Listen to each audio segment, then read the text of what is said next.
ভাবুন তো, মরুভূমির মাঝে দাঁড়িয়ে আছে বিশাল পাথরের দুর্গ খাইবার।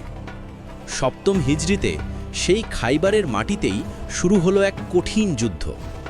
শত্রুরা ছিল শক্তিশালী, তাদের দুর্গ ছিল অজেয়ের মতো।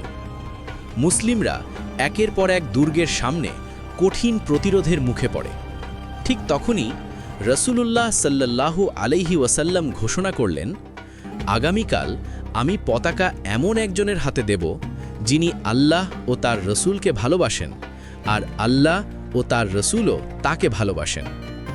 তার হাতেই আল্লাহ বিজয় দেবেন। সাহাবীরা সবাই সেই সম্মানের অপেক্ষায় রাত কাটালেন।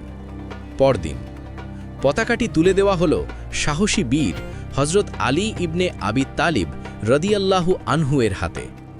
তিনি এগিয়ে গেলেন খাইবারের সবচেয়ে শক্তিশালী দুর্গের দিকে। অটল ঈমান, অদম্য সাহস আর আল্লাহর উপর পূর্ণ ভরসা নিয়ে।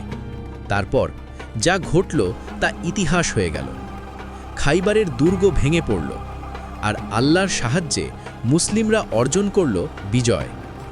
খাইবারের এই বিজয় শুধু একটি যুদ্ধের জয় ছিল না, এটা ছিল ঈমানের শক্তি, ধৈর্যের পরীক্ষা, আর আল্লাহর উপর ভরসা রাখলে অসম্ভবও সম্ভব হয়ে যায়।